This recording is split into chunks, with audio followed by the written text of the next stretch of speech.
If you do what you love, you'll never work a day in your life. Hmm. Hmm. Hmm. Yeah. What? That that's that's a load of crap. It is. It just is. Hey, this is Ray with Get Real Ray, a place and space for life and business tips from this creative soul to hopefully inspire you on your journey. Look at you. You're on a journey. Or at the very least, provide you with some laughs. And so let's get real. Let's get real about the myth of being a solopreneur or an entrepreneur or a small business owner. Let's face it, work is work. Craving real advice?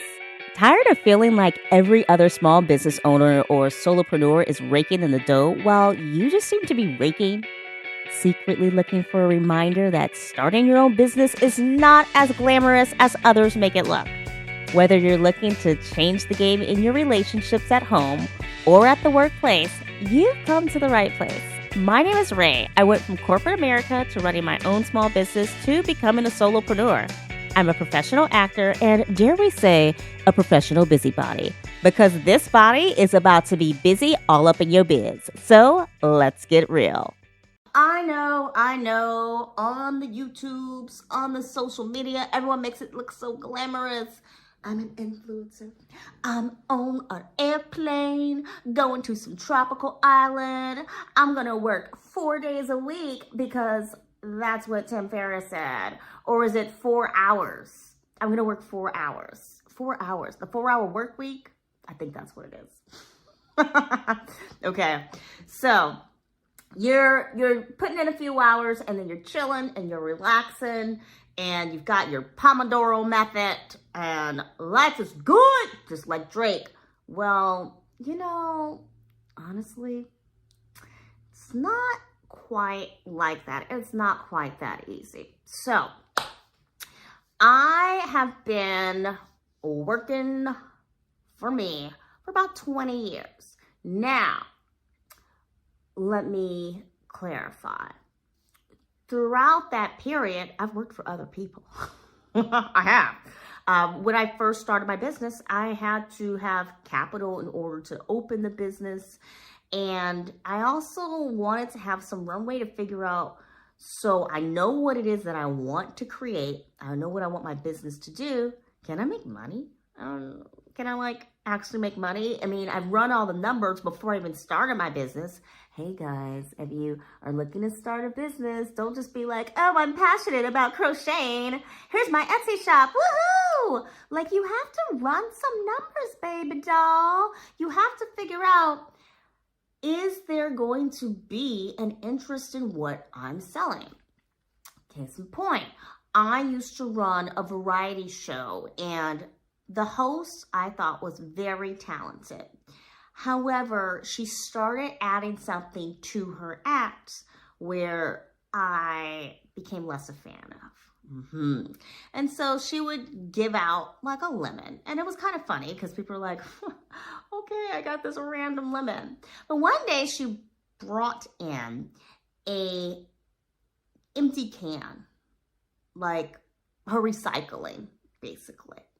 And mind you, people paid to come see this show. And her in character, instead of, oh, look, I brought you a lemon. It's nutritious and delicious. She's like, oh, look, I brought you a can. And then found someone in the audience to give this can to. I think that was actually the last show. I had her host for me. I was like, did she just bring in her garbage and give that away? I'm not understanding. And so while she's an artist and she was trying something. Maybe she was trying something new. Maybe she had used it in other acts and it worked just fine. Maybe she didn't have time to buy lemons. Maybe she wasn't thinking. Maybe she didn't care. Maybe she thought it would be hilarious. I don't really know. As the owner of that event, I do feel like that kind of change. Hey, is it cool if I give away my recycling on stage at this event where people pay? I kind of feel like I would have liked to have had a heads up, but I also understand that, if you are an artist, a comedian, you're not always going to think to run by changes to your act. You've been hired to bring in your act, and you're not going to think, well, I should probably check with somebody to see if they don't mind a change to my act. So there you go. Point being, there was no demand on my side for that can. And so if you love crocheting little fuzzy warmers for a video game controller, and you think this is going to be the next big thing because you can have your video game controller look like a little Pokemon face with this crochet Pokemon thing, is there a big demand for that? Probably not. If you were the person who's going to take this idea and make lots of money, give me some credit. You ain't got to like give me any money. Just give me some credit. Be like, I was checking out Get Real Ray, and she said, you know, I could go ahead and try to make some money off of these little video game warmers. But yeah, think about who's playing video games. Okay. The majority of video game players, do most of them have an issue with finding their handheld device, right? Why would they need your crochet Pokemon thing? Like, why? Other than because it's cute. So you're starting that business. Other than just thinking, because I'm passionate about it, because I can. Ask yourself, is there an interest? Is there a demand? One way to start that out is just to ask amongst friends, family. If you are a social media person, go on social media. Hey, you guys, I made this cute little Pokemon thing for myself. What do you think? Would you want one too? Put up a poll. Now, when it comes to friends and family, a lot of times, especially if your parents are involved, they'll be like, of course, yeah, I want that. So also figure out, am I actually asking people in my ideal customer zone, your target market, your ideal audience? A lot of people will call this your ideal avatar, your customer avatar. I hate this whole avatar speech, so I don't like to use it. But case in point, if the person who you want to sell to is not like you and not like the people you consider your friends and family, then while their feedback is beneficial, right? They might know somebody who would want a Pokemon crochet thing for their handheld device.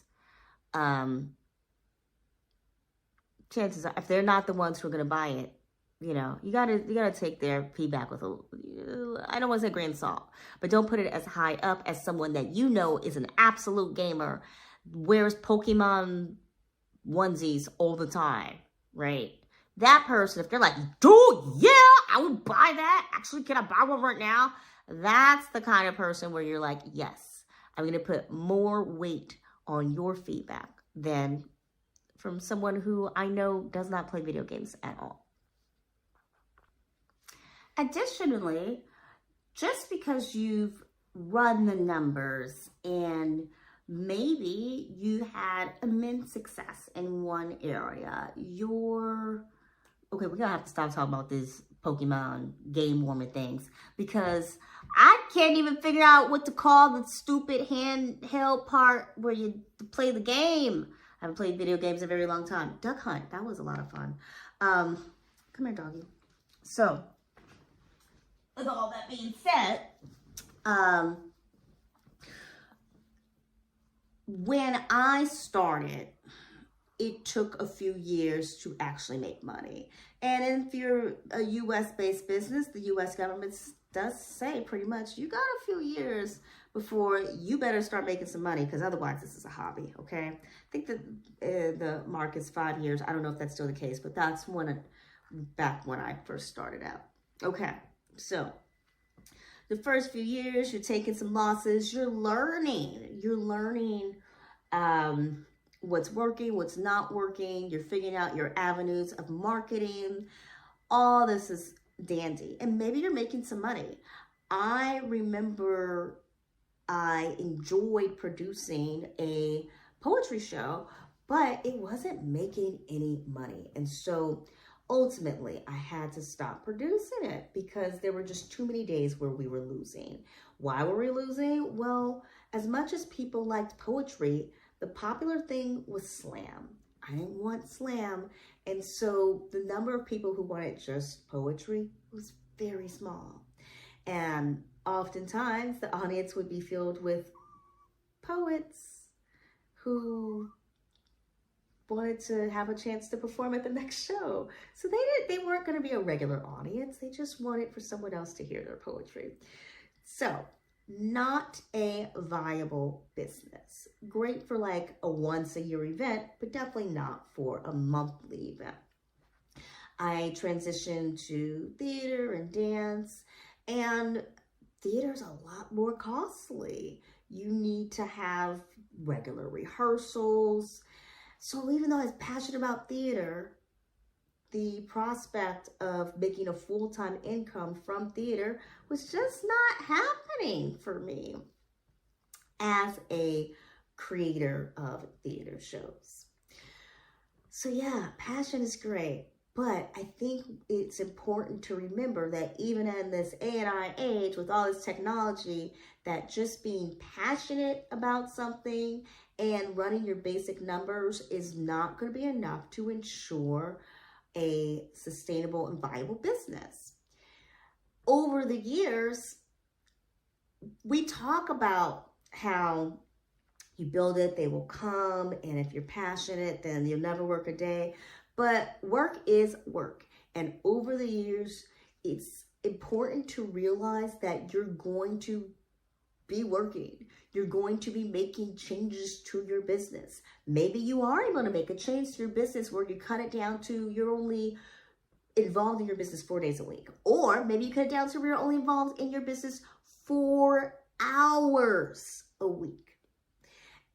And when we talk about using AI and individuals overseas, my brain is forgetting what we call them, contractors who are in foreign countries and are able to work for a lot less than a US worker. Yeah, it all looks and sounds really good on paper. And this is an advice that a lot of people will give. Like, oh, okay, so you need to get all this stuff done. Well, spend a month setting up your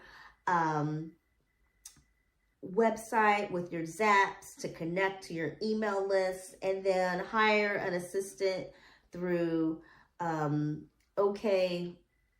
Oh, wow, what was that site? I want to say OK Recruiter, but that's not what it is. But hire assistant that's in the Philippines and you're in the US, and just give them the work to do in terms of how to answer your emails, set up your chat bot, set up your auto responses, and then just check in once a week to make sure everything's good. A lot of those people who have created videos, sold books on those ideas, ask yourself, are those people still in this very moment running their businesses like that? When they created that video, wrote that book, were they still implementing those systems that they are? This dog is just staring at my face. It's making me nervous. Implementing those systems that they are promoting. So, oftentimes, journalists, authors, do research, right? We want to do research to test this theory. We're going to test it. We tested it. Now we're going to sit down and write the thing, and then we're going to have to spend time promoting the thing. But many times, promoting the thing is not just one person doing it, okay? You wrote the book or you created the YouTube video. Now, you're going to have to spend time creating promotional content, marketing content. Yes, you can use this app to go ahead and create those videos really quickly and create those short viral clips really quickly. That's great. But it's the content still has to be put in. Maybe your assistant is doing it, but you would have had to have spent time to find a good assistant that's not going to mess things up. Okay, maybe this good assistant has been with you for a while. You've got all the systems in place. The assistant says, I've got your video, I've got your book. I'm going to go ahead and execute the system that we created together. The system this time, I'm meaning the actual order of how you want things to be done, the instructions. And you say, yes, go for it. And they implement it. You still got to put your time into getting the interviews. Maybe you have a manager or agent who's helping you get interviews. Or maybe you have someone who is helping market your product, your business, your service. Point being, the idea of achieving things on a large scale, just being one person who has put in a system once, and it's going to suddenly bring you lots of money, solve all your problems, blow everything up. It's just not realistic. It's just not. It's not. It's always more than one person. Even as a solopreneur, you still have businesses you rely on to keep your website up. Or maybe you've got someone who does your taxes for you. Maybe you are relying on someone to help you with your social media. It's not really a party of one. And you might be saying, but Ray, I do my taxes myself. So do I. I do my marketing myself. So do I. And I do my website myself. So do I. But do you actually have your own hosting platform? Maybe you have your own server in your basement. Good on you, boo. But you're not cranking out your own electricity. So at some point you are relying on others. Why do I say all this? I think it's really easy to start a business being very optimistic, and it's important to be optimistic if you're going to start a business. But it's easy to start not just being optimistic, but with this belief that because you have started, because you have decided you're going to do this, that once you reach a certain goal, once you have that perfect system in place, then everything else is smooth sailing. And if you've ever talked to anybody who does sailing, then they can tell you, like, yeah, there's gonna be days where it's great on the water. And there's also gonna be moments when the wind kicks up a little bit. And you're like, man, I wasn't expecting that. I did look at the weather, but this isn't quite what I was preparing to deal with. There's going to be times when the water's just a little choppy, or maybe there's something going on below the surface of the water that you could not have anticipated and accounted for, despite the fact that you were tracking the season of which animals will be coming through your way. As someone who has been in business for 20 years and have had multiple businesses and has worked for many people, and has had periods where business is not making any money or enough money to sustain me, thinking I'm going to go out of business, having to figure out, oh my gosh, what else can I do or sell, or how else can I market this in order to survive? I can tell you with all honesty that it's always going to be work. Just because you work for yourself does not mean it's not work. Work is work. Sorry. I know. I saw your bubble. I took a pen. I popped your bubble. But work is work. And that doesn't have to be a bad thing. So instead of crying and be like, Ray, you just ruined my day. Now I'm not going to go start my business. No. Or Maybe you are someone who has a business already. You're like, Ray, I've been in business 30 years. I was hoping you was going to tell me it was going to get easier, girl. But, man, I might as well give up. Instead of giving up, accept that work is work. And then ask yourself, what are you willing to tolerate? What are you not willing to tolerate? We've already talked in other videos about knowing your wants. And just figure out what is okay with you for work. What's okay? So I teach a lot of different subjects online, and that's one of my businesses to help the other businesses stay afloat, because I decided for myself that I really don't want to go back to working for somebody else. Yes, working for somebody else would bring me a lot more money, and that would be great. But I've just decided I've reached a point where I'm not interested in doing it. And so if not working for someone else means that I don't get to go out to nice restaurants once a month or even twice a month, and that I don't get to keep up with my French tutor for private lessons, and that my list of, things that I want to enjoy, like private Pilates lessons, or, gosh, I'm trying to think of something that's not a private lesson, or having a new fancy Apple Watch or Fitbit. If not working for someone else means that I can't have these other things. I can't take a family member on a cruise or just on a nice vacation to another country right now. I have to accept that because of the work I have chosen, I have chosen the work that I'm doing. I am willing to do that work. That work is work.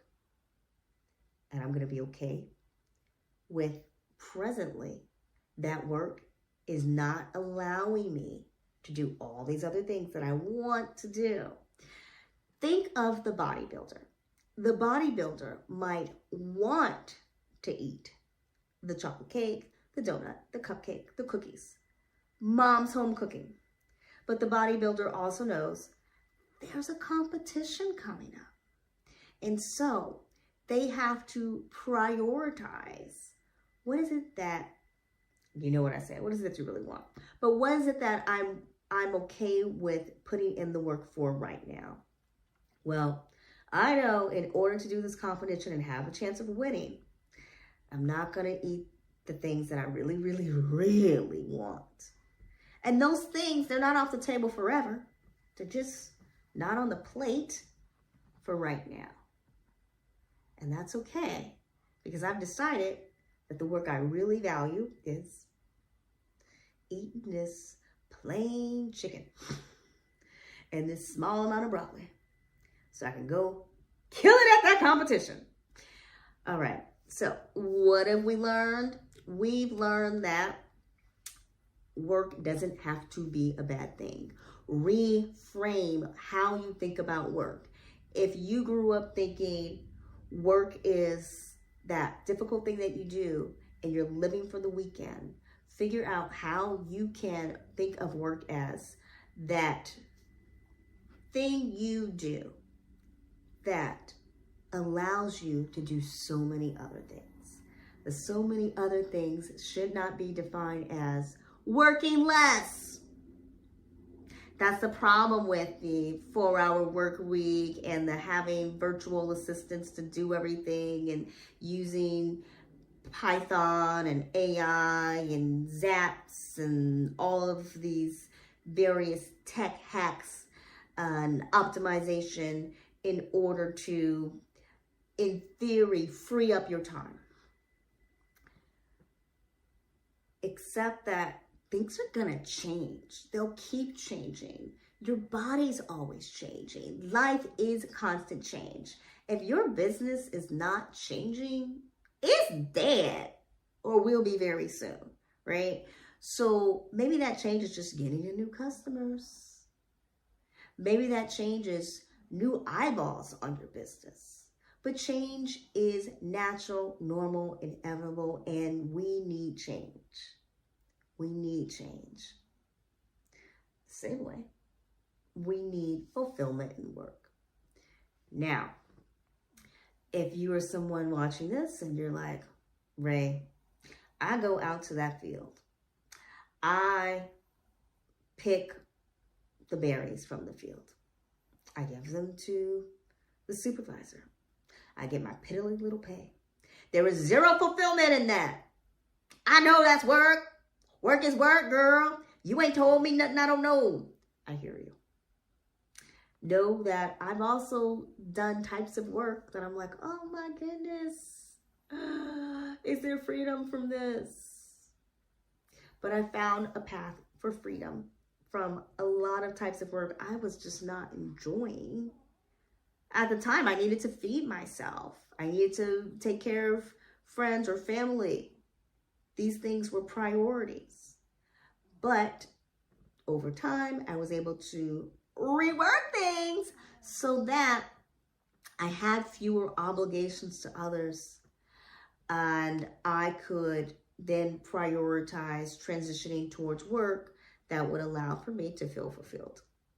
So if you are watching this, either wishing, hope, and praying for the day where you can start your own business, wishing, hope, and praying for the day where you don't have to work for anybody else, wishing, hope, and praying for the day when your business will make tons of money and then you can sell it and retire. Wishing, hope, and praying for the day where things will just be different than what they are now. I encourage you to take a moment to figure out how can you work with what is happening now in your life and then make a plan for what things will look like in 1 year, then 6 months. So if in 6 months, within a 6-month period, you can save up enough money where maybe you can invest in a course that would allow you to interview for a job where you don't have to pick the berries anymore, start saving, right? Maybe that means you've got to take on extra work, or maybe that means working overtime. Maybe that means not buying certain things from the store. Or maybe that means telling friends and family, hey, guess what? Let's go spend time at the park because it's good weather. Instead of that weekly trip to McDonald's or the once a month, whatever. I just bought some nail polish the other day. And I was like, wow, I haven't purchased nail polish in a really long time. And I like how my nails feel when I've done my nails. But it was a sacrifice. I just had to put it to the side for a bit so I can focus on taking that little bit of extra money and putting it towards a bill. Right? So I think you get the point. Yes, I hope so. Follow your dreams, my friends. Follow your dreams. But know that your dreams do not have to be a nightmare. And that if you're feeling like, man, this is still rough or this hasn't gotten easier, will it ever get easier? Yes, it will get easier and it will get harder. And it's always going to be easy and it's always going to be hard. And it's always going to be changing. And that's work. But guess what? That's life. So don't believe the hype. Because you know your girl be telling you, she be telling you the truth. All right, my friends, until next time, peace. Thanks for listening. If you think this podcast would help a friend, then please feel free to share it with them.